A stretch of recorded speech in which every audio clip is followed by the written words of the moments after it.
سلام دوستان، خوش اومدین به یه ویدیو دیگه توی کانال دلارام.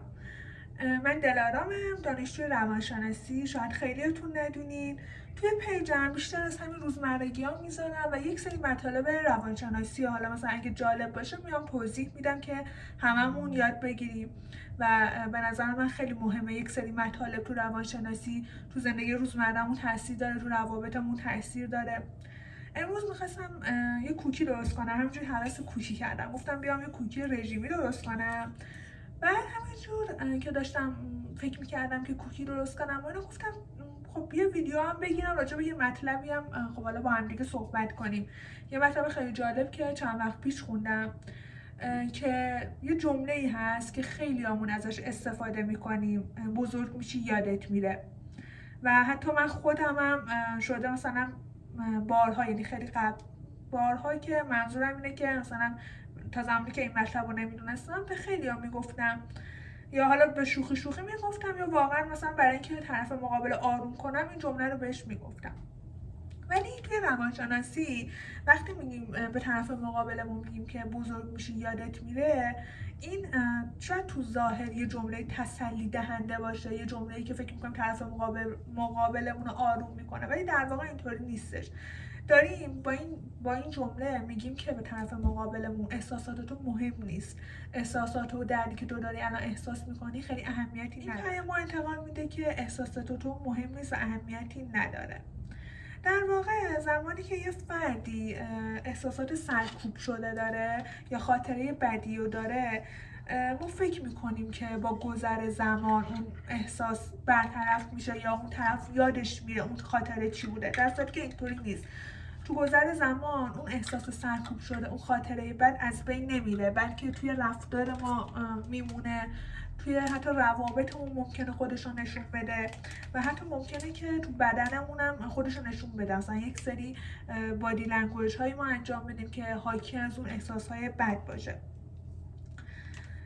توی روانشناسی میگه به احساساتی که انقدر خطرناکن و سرکوب شدن میگن که بار هیجانی خیلی خطرناکی داره، بار هیجانی منفی داره که همونطوری که گفتم میتونه توی روابطمون خودش رو نشون بده، توی رفتارمون خودش رو نشون بده و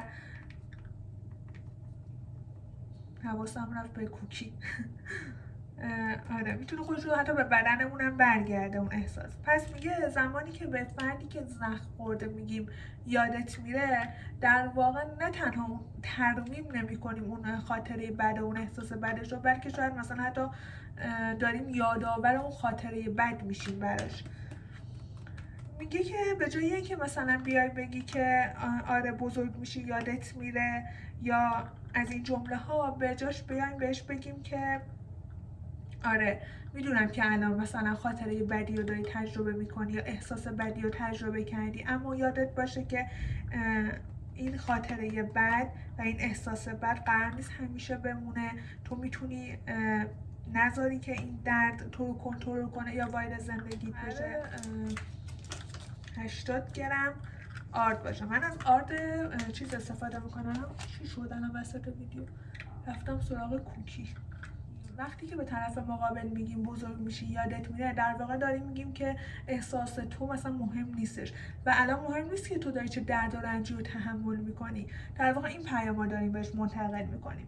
بهتری که بهش بگیم که میدونیم الان احساس بدی رو داری تجربه میکنی، خاطره بدی رو داری تجربه میکنی، اما خب تو باید اینو بدونی که این خاطره بد، این تجربه بد قرار نیست همیشه تو زندگیت بمونه، گذرا هستش و تو میتونی نذاری که این درد، این خاطره بد تو رو کنترل کنه و باعث بشه که زندگی بهت سخت بگذره.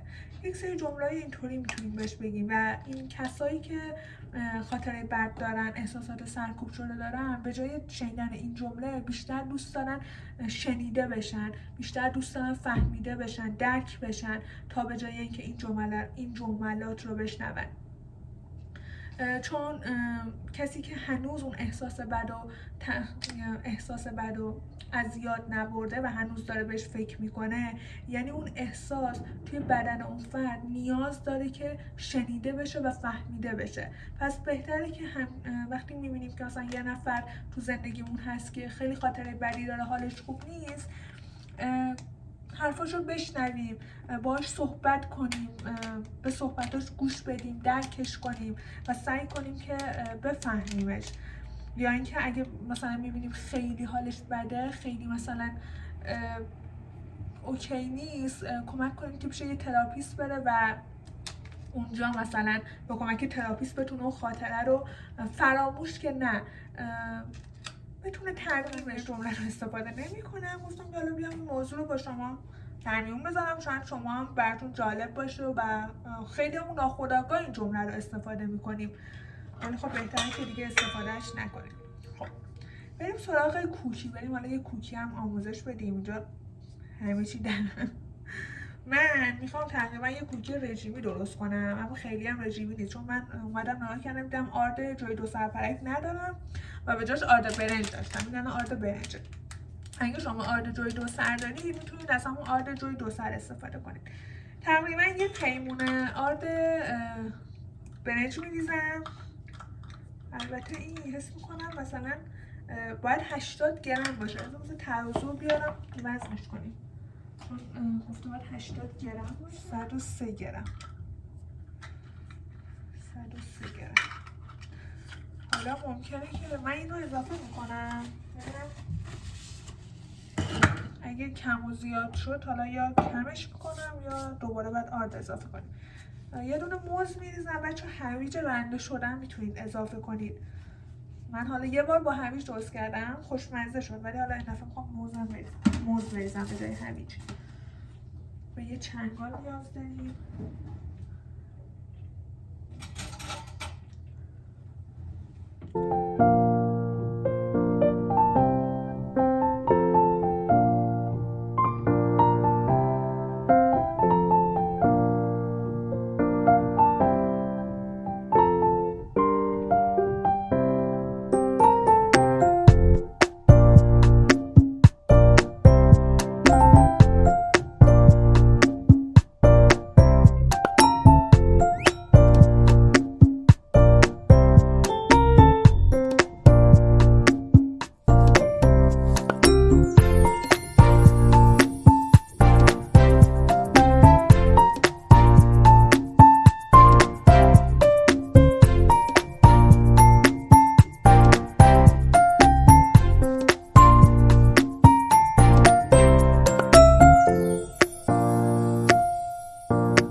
صحبت میکردم نگو حافظه گوشیم پر شده اون موقعی که آردو داشتم میریختم.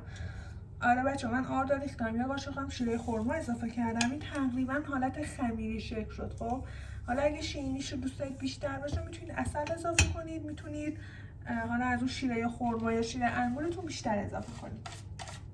بعد من یهو دیدم که ای بچه ویدیو نمیگیره، نگو حافظه گوشیم پر شده.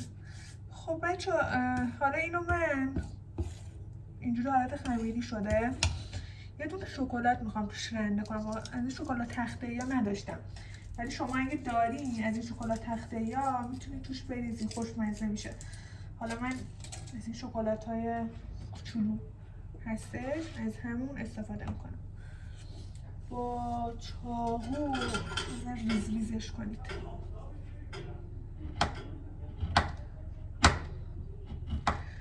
داشتم این رو بهتون میگفتم که فکر کنم تو ویدیو نیفتاد، زنگ ما رو میزنن اصلا. آره میخواستم این رو بهتون بگم. خب من این کانال تازه زدم.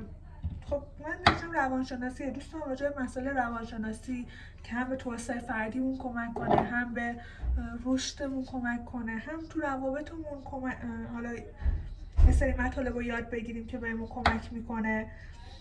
حالا چه تو زندگی هم یه سری مطالب تو زندگی رو میکنه، یه سری مطالب جالب رو دوست داشتم بیام صحبت کنم.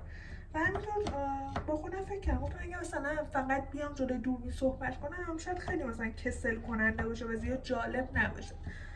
همینجور داشتم فکر می‌کردم، گفتم بیام مثلا چیز کنم، هم ولاگ تور بگیرم، هم از زندگی روزمره‌ام بذارم، شاید اینطور واسه بچه‌ها جالب باشه. حالا شما به من بگین که اینجوری خوبه مثلا بیام راجع به یک سری مسائل صحبت کنم، یا نه مثلا مستقیم فقط بیام راجع به حالت پادکستور، راجع به مسائل حالا روانشناسی، موضوعاتی که خودتون دوست دارید بدونید با هم دیگه صحبت کنیم.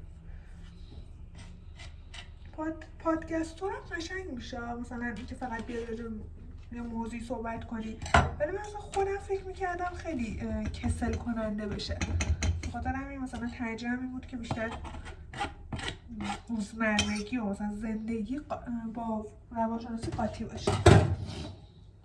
حالا تو کامنت ها بهم بگین دیگه بچه ها، بذارید منم احساس راحتی کنم باهاتون.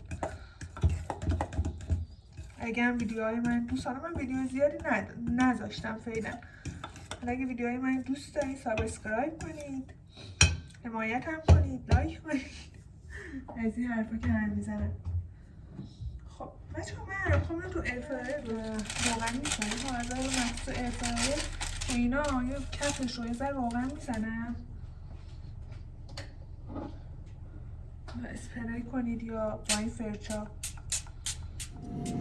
بچه من گذاشتم این گرم بشه ایرفرایر، گرم شد اینا دیگه میزنم اونجا که بشه چی بشه بتازم بذارم فکر کنم بستشه دیگه.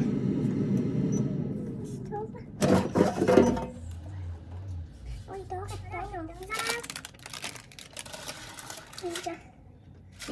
وای بچه های خوب قرار نیست خوب بشه، نمیدونم چرا. بچه ها فکر کنم باید آرد بیشتری اضافه کنم چون اصلا گوله نمیشه، میدونی چی میگم. خب اینو فعلا بگیرم.